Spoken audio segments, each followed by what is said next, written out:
ایک چاند تھا سر آسماں، فرشتے سالار زائی ایپیسوڈ 2۔ یہ تو شرطیں رکھ رہی تھی جو کہ اس نے قطعی طور پر گمان نہ کیا تھا۔ دلچسپ، تم ٹھیک طرح سے جانتے نہیں مجھے۔ شیروانی کے سارے بٹن کھل چکے تھے اور اب وہ اس کے جواب کا منتظر تھا۔ شاید منیہا نے نہ جاننے کا اقرار کیا، لیکن بہتر نہیں کہ آپ میری خواہش پوری کریں اور میں آپ کی بات مانوں۔ اس نے دانستہ اس کی خواہش نہ کہا۔ چلیں جی، وہ بھی کر کے دیکھ لیتے ہیں۔ پوری رات پڑی ہے اور مس منیہا نے جس خواہش کا اظہار کیا وہ جلال الوی کے 14 طبق روشن کر گئی۔ کم از کم ایسا اس نے کچھ بھی نہ سوچا تھا۔ بہت دیر تک وہ کچھ بول نہ سکا، اس کے پاس بولنے کو کچھ تھا ہی نہیں، اور جب وہ حواس میں لوٹا تو اس نے کہکہا لگا کر منیہا کی بات ہوا میں اڑانے کی کوشش کی۔ اس کا مذاق بھی بنایا، مگر وہ تو شاید سوچ کر آئی تھی کہ پہلے اپنی منوائے گی پھر ہی اس کی مانے گی، اور اتنی اہم تو وہ بھی تھی کہ جلال اس کی دیدار خاص کے لیے اس کی شرط مان لیتا۔ تاریخ گواہ ہے، مرد اپنے طلب کی عورت کو خوش کرنے کے لیے محض ایک دفعہ اس کی قربت حاصل کرنے کے لیے جان تک کی بازی لگا دیتا ہے، اور منیہا تو صرف جلال الوی کو 2 نفل پڑھنے کے لیے کہہ رہی تھی۔ کچھ پس و پیش کے بعد وہ مان ہی گیا۔ ویسے بھی فی الوقت اس کی توجہ منیہا صاحبہ کو یہ ثابت کرنے پہ تھی کہ اب وہ اس کا کل مالک تھا۔ اب منیہا سلمان نہ چاہتے ہوئے بھی جلال الوی کے حق ملکیت میں جا چکی تھی، اور جلال کو یہ بات اس پہ آج رات ہی ثابت کرنی تھی، پھر چاہے اس کے لیے اسے یہ بونگی سی بات ہی کیوں نہ ماننی پڑتی۔ اور ویسے بھی 2 نفل پڑھنے سے کیا ہو جانا تھا؟ 2 نفل بھی کبھی کسی کو بدل سکے ہیں کیا؟ خود کو تسلی دے کر وہ وضو کرنے چلا گیا۔ منیہا وضو میں تھی، شاید وہ پوری تیاری کر کے آئی تھی، جبکہ جلال ابھی وضو کر کے آیا۔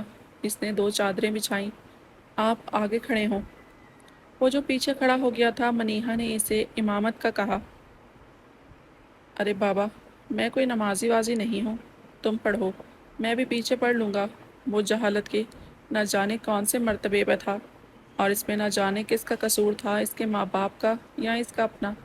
عورتیں امامت نہیں کرتی، آپ کا مرتبہ زیادہ ہے، آپ پڑھائیں، میں پیچھے پڑھوں گی۔ کچھ دیر پہلے اتاری گئی چادر اس نے پھر سے عروسی لباس کے اوپر لپیٹ لی۔ اس کا دل خوش ہوا تھا کہ اس کے اللہ نے اسے اکیلا نہیں چھوڑا تھا۔ اللہ تو کبھی بھی کسی کو اکیلا نہیں چھوڑتا، ہم ہی امید ہار جاتے ہیں اور مایوس ہو کر رب کو ناراض کر بیٹھتے ہیں۔ اس نے وقت دیکھا کہ اس رات جلال الوی کے اس پھولوں سے سجے کمرے میں وہ شاید پہلی مرتبہ نماز پڑھ رہا تھا، اور یہ اس کی سہاگ رات تھی، کیونکہ عروسی لباس میں ملبوس اس کی سجی سوری بیوی اس کے پیچھے سجدے میں گری رب سے کہہ رہی تھی، میرے اللہ تو کہتا ہے نیک عورتوں کے لیے نیک مرد ہیں اور بری عورتوں کے لیے برے مرد۔ میرے رب تو جانتا ہے میں نے ہر کبیرہ گناہ سے اپنے آپ کو بچایا، اور یہ سب تیرے فضل سے ہوا۔ اب بھی تو اس آدمی کو میرے لیے نیک اور مبارک کر دے۔ میرے رب، میں اس کو تیرے در تک لائی ہوں، اب تو چاہے تو ہمیں اپنی رحمت میں ڈھانپ لے اور چاہے تو دھتکار کر واپس کر دے۔ اے 70 ماؤں سے زائد محبت کرنے والے، ہمیں شیطان کے شر سے بچا کر اپنی رحمت میں لے لے۔ آنسو اس کی سجدہ گاہ کو تر کر رہے تھے، جبکہ جلال الوی کا جوش و جذبہ عروج پہ تھا۔ دعا کے بعد اس نے ہاتھ منہ پہ پھیرا اور چادر سے اسے پکڑاتا اٹھ کھڑا ہوا۔ اس نے منیہا سلمان کی خواہش پوری کر دی تھی۔ اب منیہا کے پاس کوئی دوسرا راستہ نہ تھا سوائے اس کے کہ اس کی خواہشات پوری کرتی، اور اس معاملے میں جلال الوی بہت بے صبرا تھا۔ کوئی ضرورت نہیں چینج کرنے کی، اچھی لگ رہی ہو۔ وہ جو کپڑے تبدیل کرنے میں کچھ وقت لگانے کے لیے پر تول رہی تھی، جلال نے اسے روک دیا۔ اب وہ مکمل طور پر اپنے بس سے باہر جلال کے بس میں تھی۔ اس نے خود کو دانستہ جلال کے حوالے کر دیا۔ اگر اللہ نے اس شخص کو منتخب کیا تھا تو ضرور اسی میں بہتری تھی۔ اس نے خود کو ایک بار پھر باور کروایا، اور رات اپنی تاریکی میں گہری ہوتی قطرہ قطرہ ڈھلتی رہی۔ اگلی صبح کا سورج طلوع ہوا تو منیہا سلمان اپنے آپ میں سمٹی ہوئی تھی، جبکہ جلال الوی سر سے پاؤں تک سرشار تھا، ایک سرور سا اس کے انگ انگ سے جھلک رہا تھا۔ منیہا کو تو ڈھنگ سے نیند ہی نہیں آئی، بلکہ نیند کے باوجود وہ سو نہ پائی۔ نئی جگہ، نئی زندگی، نیا بستر، اور پھر وہ سب اسے خود میں سمٹنے پہ مجبور کر رہا تھا۔ اوپر سے گھڑی نے 9 بجا دیے، مگر کوئی ان کے کمرے کی جانب نہیں آیا۔ خود سے منہ اٹھا کر باہر جانے کی ہمت نہ تھی۔ پتہ نہیں سب کیا سوچ رہے ہوں گے۔ نئی نویلی دلہن کی طرح اسے یہ خیال کھائے جا رہا تھا۔ پھر اس کی سن لی گئی اور دروازے پہ دستک ہوئی۔ کوئی نئی خاتون تھی، شاید جلال کی بھابھی۔ اٹھ جاؤ بھائی تم لوگ، اب تو دن بھی آدھا گزر گیا۔ انہوں نے کمرے میں قدم رکھتے ساتھ ہی ہلچل مچا دی۔ کیسی ہو ولیمہ برائٹ؟ انہوں نے اسے آگے بڑھ کر گلے لگایا، فارمل سا شرارتی انداز۔ ٹھیک، وہ خجل سی یہی کہہ سکی۔ جلدی کرو ڈارلنگ، دن کا فنکشن ہے اور ابھی ناشتہ بھی رہتا ہے، اور تمہارا پارلر سے اپائنٹمنٹ بھی ہے۔ انہوں نے آس پاس نگاہ دوڑا کر اسے الرٹ کیا۔ جی میں تو کب سے انتظار کر رہی ہوں، یہ اٹھ ہی نہیں رہے۔ اپنے گرد دوپٹہ لپیٹے کھڑی وہ شرمندہ ہوئی۔ اتنی آسانی سے نہیں جاگتا یہ، اسے جگاؤ، پھر اسے سیلون جانا ہوگا، اوپر سے انتظامات میں بھی کیڑے نکالنے ہیں۔ اٹھاؤ اس کو، اسے کہتی وہ واپس چلی گئی۔ جانتی تھی جلال نے جس طرح شادی کی تمام تیاریوں میں نقص نکالے تھے، ولیمے کی تیاری میں بھی نکالے گا، جبکہ منیہا سوچتی رہ گئی کہ وہ اسے کیسے جگائے۔ اسے شرم محسوس ہو رہی تھی، اوپر سے نہ جانے وہ کس طرح سے پیش آتا۔ اٹھ جائیے، اس نے بمشکل ہمت کر کے اس کے پاؤں کے تلوے چھوئے، مگر رتی برابر اثر نہ ہوا۔ کچھ دیر وہ مزید آوازیں دیتی رہی، مگر جلال صاحب عام دنوں میں 11 بجے اٹھتے تھے، آج تو وہ دلہے میاں تھے۔ بھابھی کہہ رہی ہیں دیر ہو گئی ہے، اب اٹھ جائیں۔ اس نے پھر سے انگوٹھا ہلایا، مگر اثر ناپید۔ وہ سخت مایوس ہوئی، کیونکہ اس کا اٹھنے کا کوئی ارادہ نہ تھا۔ جلال! قدم قدم چلتی وہ بستر کے سرہانے کی جانب آ گئی، مبادا اسے پائنتی سے آواز نہ سنائی دی ہو۔ جلال اٹھ جائیے۔ اس کا بازو 2 انگلیوں سے ہلایا، مگر جواب پھر ندارد۔ اب کیا کروں، پتہ نہیں کیسے جاگتے ہیں۔ اس نے خود کلامی کی اور جھک کر اس کا بازو ایک اور مرتبہ ہلایا، اور خلاف معمول اس نے کروٹ بدلی۔ منیہا وہیں منتظر کھڑی رہی۔ اٹھ جائیں پلیز، دبی دبی سی التجا کی جو شاید اس نے سن لی تھی۔ کیا زلزلہ آ گیا صبح صبح؟ اس نے بند آنکھیں بمشکل تھوڑی سی کھول کر جھری میں دیکھا، سامنے ایک انجان نسوانین وجود نظر آیا تو آنکھیں کچھ مزید باقی۔ کیا ہے بھائی؟ دماغ کی بتی جلی، تار سے تار ملے تو گزشتہ رات کے سارے واقعات ذہن کی اسکرین پر گھوم گئے۔ بے ساختہ سے مسکان نے سے چھوا اور وہ اٹھ بیٹھا۔ صبح صبح کیا آفت آ گئی ہے؟ اب کی بار موڈ معمول کے مطابق تھا، بے ساری جاتی رہی۔ بھابھی کہہ رہی ہیں کہ دیر ہو گئی، پھر تیار ہونے سیلون بھی جانا ہے۔ ارے یار، بھابھی کو کہو کہ ابھی کل والی تیاری تو سمیٹ لینے دیں۔ ٹراؤزر کھینچ کر وہ پھر سے اوندھے منہ لیٹ گیا۔ کچھ دیر ویسے ہی دراز رہا۔ منیہا صوفے پہ جا بیٹھی۔ بات سنو۔ پھر جلال کو شاید کچھ یاد آیا تو سیدھا ہو گیا۔ اسے دیکھا، ہو تو تم کافی پیاری۔ اس کی آنکھوں میں ستائش تھی۔ منیہا پانی پانی ہوئی۔ ادھر آؤ، بالوں میں ہاتھ پھیر کر وہ سیدھا ہوا۔ منیہا آہستگی اور ناسمجھی سے اپنی جگہ پہ کھڑی ہو گئی۔ آ بھی جاؤ۔ اصرار کیا تو وہ قدم قدم چلتی، دوپٹہ سنبھالتی بستر کے قریب آ رکی۔ بیٹھ جاؤ، یا اب نہیں بیٹھنا؟ شرارت سے کہتا وہ اسے مزید خجل کر رہا تھا۔ میں نے سوچا تھا کہ شادی کی پہلی صبح تمہیں یاد دلاؤں گا کہ تم نے مجھے کیا کیا کہا تھا۔ اسے کھینچ کر بستر پر بٹھا دیا، مگر ابھی میرا ارادہ بدل گیا۔ اس کا ہاتھ تھام کر لبوں سے لگایا۔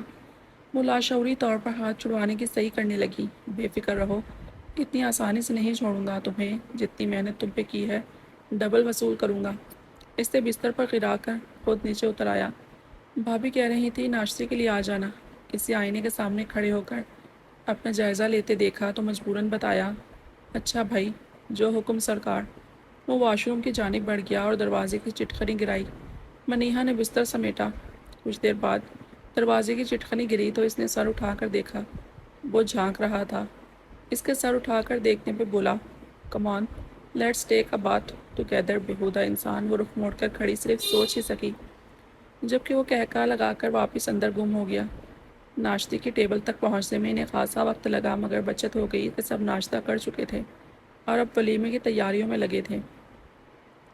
کسی نے بھی زیادہ توجہ ان دونوں کی جانب نہ کی، مگر منیہا کو تو حیا کے مارے نوالا نگلنا مشکل لگ رہا تھا۔ آج کیا کوئی خصوصی تیاری ہے؟ جو اس کا آخری گھونٹ بھر کر وہ اٹھ کھڑا ہوا۔ منیہا نے نہ سمجھی سے سوال سنا، پتہ نہیں، ویسے تیاری نہ بھی کرو تو کام چل جائے گا۔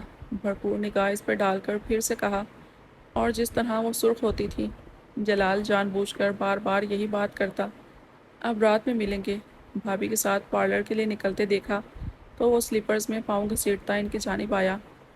زیادہ جلدی ہے تو ابھی مل لو، بھابھی نے جواب دیا تو وہ ٹھٹائی سے ہنسا، مگر منیہا کی جان ہوا ہونے لگی۔ نہیں، ابھی کے لیے کافی ہے، میں رات تک انتظار کر لوں گا۔ بھائی کی طرح نہیں ہوں، شاہ نے بے نیازی سے کہا، اور دیور بھابھی کا اس قدر واہیات قسم کا مذاق منیہا کو سر جھکانے پہ مجبور کر گیا۔ شکر ان دونوں کو مزید ایک دوسرے کی ذاتیات پہ روشنی نہیں ڈالی۔ ولیمے کا فنکشن ان لوگوں نے اپنے حساب سے رکھا ہوا تھا۔ مہمانوں کی ایک بڑی تعداد موجود تھی۔ گیدرنگ نہ تو مکمل سیپریٹ تھی اور نہ ہی مکس، بس ملا جلا سا ماحول تھا۔ آزادانہ طور پر مرد عورتوں کی طرف اور عورتیں مردوں کی طرف آ جا رہے تھے۔ رسم کے مطابق اسے اپنے گھر جانا تھا۔ منیہا جانا بھی چاہتی تھی مگر آنٹی اور اس کی بہن نے ڈھٹائی سے اسے رات وہیں روکنے پر اصرار کیا اور کہا کہ صبح خود چھوڑ جائیں گے۔ حالانکہ منیہا جانا چاہتی تھی، اس کی فطری سی خواہش تھی کہ اپنے گھر جانے کی، گو کہ مستقبل میں اسے وہیں رہنا تھا، مگر پھر بھی پہلا دن بہت مشکل تھا اور یہ رات پچھلی رات سے زیادہ مشکل تھی۔ گزشتہ رات اسے انجان ہونا ڈرا رہا تھا اور آج کی رات کچھ باتوں کا علم ہونا اس کا خون پتلا کر رہا تھا۔ جلال گزشتہ شب کی طرح آج کی رات بھی اس کی خواہش پوری کرنے پہ آمادہ ہو گیا۔ منیہا نے گھنٹہ بھر لگا کر میک اپ اتارا، کپڑے تبدیل کیے، وضو کیا اور پھر گزشتہ شب کی طرح آگے پیچھے چادریں بچھائیں اور مجبوراً ہی صحیح 2 منٹ دینے پہ راضی ہو گیا، اور ان 2 منٹوں کے بدلے اس نے منیہا کو صبح صادق تک جگائے رکھا، اور وہ جو بچنے کے لیے ہر کام آرام و سکون سے کر رہی تھی، اس کی کوئی کوشش بارآور نہ ہوئی اور آخر ہوا وہی جو جلال کی خواہش تھی۔ وہ نہ بھی مانتی تو وہ بذریعہ طاقت اپنے مطالبات منوا لیتا، یوں دونوں کی وقت کم ہوتی۔ اس نے خود کو اللہ کے فضل کی امید دے کر جلال کے حوالے کر دیا، اور جلال نے درست کہا تھا، وہ اپنی پوری محنت وصولنے کا ارادہ رکھتا تھا۔ اگلے دن خلاف معمول وہ بھی کچھ دیر سے اٹھی، نماز فجر قضا میں ادا کی اور پھر جلال کے اٹھنے کا انتظار کرنے لگی۔ خود سے اٹھ کر باہر جانا اسے برا لگ رہا تھا، کچھ شرم بھی محسوس ہو رہی تھی۔ جلال پلیز اٹھے نا۔ اس نے 9 بجے کے قریب اس کا کاندھا ہلایا۔ وہ بغیر اثر لیے دراز رہا۔ جلال پلیز اتنی دیر ہو گئی ہے، سب انتظار کر رہے ہوں گے۔ اب کی بار وہ اس کے سراہنے ٹک گئی۔ صبح صبح کیوں بور کر رہی ہو؟ اگر تمہیں نیند نہیں آ رہی تو باہر چلی جاؤ۔ اس نے بات ہی ختم کر دی۔ انداز کچھ ایسا تھا، بیزاری لیے ہوئے جی دوبارہ جگانے کی منیہا کی ہمت ہی نہ ہوئی۔ کچھ دیر بعد وہ ایک سادہ سے لباس میں دوپٹہ لپیٹتے جھجکتی ہوئی باہر آ گئی۔ ان کا کمرہ اوپری منزل پہ تھا۔ سیڑھیاں اترتے ہوئے وہ بہت سست رو تھی۔ جبھی جلال کی بہن نے اسے دیکھا۔ ارے گڈ مارننگ، آ جائیے دلہن صاحبہ۔ انہوں نے اسے نیچے آنے کا اشارہ کیا۔ سلام کرتی وہ بھی ان سب کے بیچ ہی ٹک گئی۔ جلال نہیں اٹھا۔ نہیں وہ نہیں اٹھے، اس نے کچھ خجل ہو کر بتایا۔ جلال کا بہنوئی اپنی بیوی کے برابر میں بیٹھا تھا۔ دلہے صاحب نہیں اٹھتے اتنی جلدی، اس نے بیوی کو آنکھ مار کر معنی خیزی سے کہا۔ منیہا نے پہلو بدلا۔ اچھا بھابھی یہ بتائیں کیسا رہا شادی کا تجربہ؟ جی؟ وہ جو بیوی کے کاندھے پہ سر رکھے نیم دراز سا تھا اٹھ بیٹھا۔ مطلب بھابھی کیسا لگا آپ کو ہمارا سالہ؟ اس نے شاید سوال آسان کیا تھا یا مزید فضول۔ اچھے ہیں، وہ بامشکل یہی کہہ سکی۔ صرف اچھے؟ وہی مجھے تو لگتا تھا ہمارے سالے صاحب بڑے جذباتی طبیعت کے مالک ہیں۔ دونوں میاں بیوی نے کہکا لگایا۔ بھائی تم ذرا وقت تو دو بیچارے کو، ابھی تو شادیوں کی تیاریوں میں پھنسا رہا۔ بہن نے شوہر کو ڈپٹا، جبکہ منیہا کو لگ رہا تھا اس نے یوں اکیلے نیچے آ کر غلطی کی۔ ان کے ہاں تو ابا کے سامنے اونچی آواز نکالنا بھی ممنوع تھا، کجا کے واہیات مذاق کر کے اونچے کہے لگانا۔ اچھا بھائی بیچاری کو ناشتہ واشتہ دو، بھوکی ہوگی۔ شوہر نے بیوی کی توجہ اس کی جانب دلائی، وہ جو انکار کرنے لگی تھی کہ بعد میں سب کے ساتھ ناشتہ کر لے گی۔ ان دونوں کے ایک اور کہے پر کنفیوز ہو گئی۔ پتہ نہیں وہ دونوں کیسی معنی خیز باتیں کر کر کے ہنس رہے تھے۔ اسے کوئی شرمندگی بھی ہو رہی تھی، وہ جو بھی تھا موضوع گفتگو تو وہی تھی، بلکہ اس کی اور جلال کی نجی زندگی۔ اللہ اللہ کر کے جلال 11 بجے تک اٹھ کر آ ہی گیا۔ پھر اپنے بھائی اور بہنوئی کے ساتھ بیٹھ کر وہ نہ جانے کون کون سے قصے سناتا رہا، اور وہ لوگ کہے لگاتے رہے، مگر سپہر تک جلال اسے لے کر اس کے گھر، بلکہ اب اس کا گھر تو نہ تھا، وہ تو اب صرف اس کا میکا تھا۔ جلال کی امی بھی ساتھ جانا چاہ رہی تھیں، مگر وہ عجیب آدمی تھا، کھڑا کھڑا انکار کر کے اسے آنے کا کہہ کر چلتا بنا۔ وہ کنفیوز اور کسی حد تک شرمندہ ہوتی اس کے پیچھے آئی۔ پیدل ہی چلے جاتے ہیں، 2 منٹ کا تو راستہ ہے۔ اسے گاڑی نکالتے دیکھ کر منیہا نے رائے دی۔ سویٹ ہارٹ تمہیں چھوڑ کر ایک کام سے جانا ہے مجھے، اتنے دنوں سے سارے کام کاج چھوڑ کر بیٹھا ہوا ہوں میں۔ وہ سمجھ کر سر ہلاتی گاڑی میں آ بیٹھی۔ ایک جھٹکے سے اس نے گاڑی ریورس گیٹ پر گھر سے باہر نکالی اور منیحا اس کے عجیب و غریب انداز و اعتبار دیکھتی ہی رہ گئی۔ اس کے کسی کام کسی بات میں ٹھہراؤ نہیں تھا، ایک عجیب سی ٹین ایجرز والی جذباتیت تھی۔ آپ اندر نہیں جائیں گے؟ اس کے گھر کے سامنے گاڑی روک کر وہ اس کے اترنے کا منتظر تھا۔ میرا جانا ضروری ہے کیا؟ اس نے ہونٹ سکیڑ کر پوچھا۔ جی اب میں اکیلی تو نہیں جا سکتی، شادی کے بعد فرسٹ ٹائم۔ اس نے اپنی مجبوری بتائی۔ وہ جو بیزار ہو کر گاڑی سائڈ پہ کرتا باہر نکل آیا۔ اچھا اب وہاں مجھے بیٹھنے کا مت کہنا، اسے تاکید کرتا۔ وہ بیل پہ ہاتھ رکھ چکا تھا۔ کچھ ہی لمحوں بعد ابا نے دروازہ کھولا۔ ارے ماشاءاللہ میرے بچے آئے ہیں۔ ابا ان دونوں کو چوکھٹ پہ دیکھ کر خوش دلی سے کہتے انہیں اندر لے آئے۔ سلام دعا اور سب گھر والوں سے ملنے کے بعد وہ اندر کچن میں آ گئی، جبکہ امی ابا اور جلال کو چائے سرو کر رہی تھیں۔ تبھی اسے یاد آیا جلال نے کہا تھا کہ اسے بیٹھنے کا نہ کہا جائے۔ اماں انہوں نے کسی کام سے جانا ہے، مجھے تو زیادہ دیر نہیں بیٹھیں گے۔ اس نے جھجک کر اماں سے کہا۔ ٹھیک ہے پر چائے تو پیے گا نا، بلکہ تم بھی آ جاؤ۔ اماں ٹرے سجائے باہر نکل گئیں، بھاری کامدار جوڑے اور خوبصورت سے دوپٹے کو اپنے گرد لپیٹ دی۔ وہ بھی ان کے پیچھے آ گئی۔ ڈرتے ڈرتے جلال کو دیکھا۔ جن حالات میں یہ شادی ہوئی تھی، منیحا کو ڈر تھا ابا کی کسی ناصحانہ بات پہ جلال برا ہی نہ منا جائے۔ جلال مرتا کیا نہ کرتا کہ مترادف چائے بس ختم کر رہا تھا۔ منیحا کی جانب دیکھا تو وہ دانستہ نگاہیں چرا گئی۔ آخر وہ بمشکل 15 منٹ بیٹھ کر چلا گیا۔ ابا بھی نماز کے لیے چلے گئے۔ وہ امی اور بہن کے پاس کمرے میں آ بیٹھی۔ کچھ دیر وہ لوگ مختلف موضوعات شادی کے مہمانوں پہ گفتگو کرتے رہے۔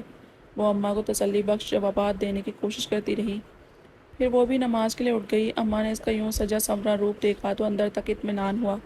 اوپر سے منیحا جس طرح جھجک کر اور شرما کر ان کی باتوں کے مختصر جوابات دے رہی تھی، اس کا مطلب بھی یہی تھا کہ وہ خوش ہے۔ نماز کے بعد ان دونوں کے لیے چائے لانے کا کہتی وہ کچن میں چلی گئی۔ جبکہ سیمون نماز پڑھ کر آئی تو وہ بستر پہ نیم دراز سو چکی تھی۔ آپ بھی کیسے سو بھی گئیں؟ خود کلامی کرتی وہ دیکھتی رہ گئی۔ تبھی امی چائے لے آئیں۔ ارے یہ تو سو بھی گئی فٹافٹ۔ امی کو خوشگوار حیرت ہوئی۔ جگائیں اپنی لاٹھی کو، ایسے سو رہی ہے جیسے سونے کے لیے آئی ہے۔ اس نے آگے بڑھ کر اسے جگانا چاہا۔ رہنے دو، سونے دو اسے، کچھ دیر آرام کر لے۔ امی نے محبت سے اس کا چہرہ چھوا اور چائے کا کپ ایک طرف رکھ دیا۔ مہارانی صاحبہ اتنے دنوں سے آرام ہی کر رہی ہیں، شادی کے سارے کام تو ہم اگلے پچھلوں کو کرنے پڑے۔ سیمون کو ابھی تک تھکاوٹ محسوس ہو رہی تھی، جبکہ منیحا کیسے مہارانی بن کر دلہن بنی بیٹھی رہی۔ تھک گئی ہے میری بچی۔ اماں کی محبت کو تو شاید زیادہ ہی جوش آ رہا تھا۔ ہاں سارے گھر کے اور ولیمے کے برتن اس نے دھوئے ہیں نا؟ طنز کرتی وہ اپنا کپ اٹھا کر بڑے بڑے گھونٹ بھرنے لگی۔ شادی میں تھک جاتی ہیں بچیاں، امی نے سرسری سے لہجے میں کہا۔ ہاں بستر پہ بیٹھ بیٹھ کر تھکنا ہی ہے۔ سدا کے کام چور سیمون کو ہمیشہ یہی لگتا کہ اس سے زیادہ کام کرایا جا رہا ہے۔ بی بی جب تمہاری شادی ہوگی پتہ چلے گا تھکتی ہو یا نہیں۔ فی الحال شور کر کے میری بچی ڈسٹرب نہیں کرو۔ امی اسے باہر آنے اور کمرے کی بتی بجھانے کی تاکید کرتی باہر چلی گئی، جبکہ سیمون کو سخت اعتراض تھا اسے خواہ کو پروٹوکول ملنے پہ، جبکہ امی نے رات تک اس بات کو یقینی بنایا کہ میڈم منیحا کو نہ جگایا جائے، اور سیمون جو یہ سوچ رہی تھی کہ منیحا خود ہی اٹھ کر ہمیشہ کی طرح اپنے لیے کچھ پکا لے گی، سخت بدمزہ ہوئی۔ امی نے نہ جانے کیا کیا بنوایا تھا اس سے، وہ بھی صرف منیحا کے لیے۔ پتہ نہیں ایک دن میں کون سے ہیرے لگ گئے ہیں جو امی اس کا احساس کرتے نہیں تھک رہیں۔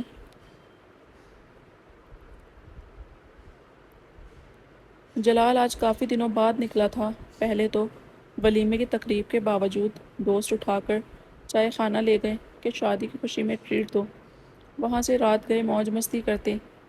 وہ نکلے تو گھر تک پہنچتے 11:30 ہو گئے تھے۔ جلال نے گاڑی باہر کھڑی کر کے آنکھیں بمشکل کھولی اور گھر کے اندر داخل ہوا۔ لاؤنج پہ ابھی محفل جمی ہوئی تھی، نہ جانے کون کون تھا۔ اس نے ذہن پہ زور نہیں دیا۔ ارے تم تو ابھی سے اپنی پرانی روٹین پہ چلے گئے، کچھ دن تو دلہے بنو۔ پتہ نہیں کس نے اسے دیکھ کر نعرہ لگایا۔ اس وقت آپ لوگوں کے منہ نہیں لگنا چاہتا میں، ہاتھ اٹھا کر انہیں دور رہنے کا کہتا وہ اندھے کمرے میں آ گیا، بستر پر ڈھہ گیا۔ کچھ دیر بعد ذہن اس کی کھلی کھلی فضا کا عادی ہوا تو آنکھیں کھول کر پورا کمرہ ٹٹولا۔ وہ نیا وجود اسے کہیں نظر نہ آ رہا تھا۔ وہ اٹھ کر واش روم میں جھانکا، پھر موبائل نکال کر اس سے گھر کا نمبر ملایا۔ تیسری بیل پہ اٹھا لیا گیا۔ کدھر ہو؟ بغیر کسی رسمی سلام دعا کے براہ راست پوچھا۔ جی میں ادھر اپنے گھر میں، اس نے اچنبھے سے جواب دیا۔ کیا مطلب اپنے گھر میں؟ تم ابھی تک آئی نہیں؟ وہ نہ چاہتے ہوئے بھی بیزار ہوا۔ مجھے تو کل آنا تھا نا جلال، اس نے یاد کرانے کی کوشش کی۔ کیا مطلب کل آنا تھا؟ اس کی آواز بلند ہوئی۔ جلال شادی کے بعد پہلی دفعہ جائیں تو ایک دن رہتے ہیں، وہ سادگی سے اطلاع دے رہی تھی۔ کون سی کتاب میں لکھا ہے یہ؟ اس نے غصے سے کہا۔ منیہا ڈر سا گئی۔ کیا مطلب جلال؟ مطلب یہ کہ بس رہ لیں سارا دن، ہو گئی رسم پوری، اب واپس آؤ۔ جی ٹھیک ہے، میں صبح آ جاؤں گی۔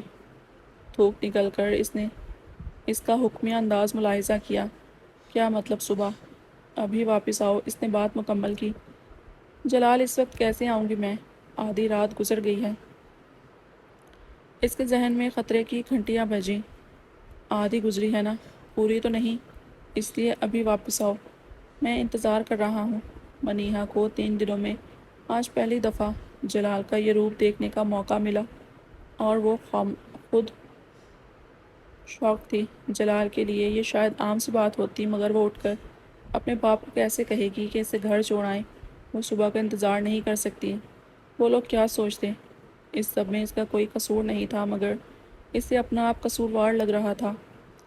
مجرموں جیسی کیفیت میں وہ موبائل کو گھورتی رہ گئی۔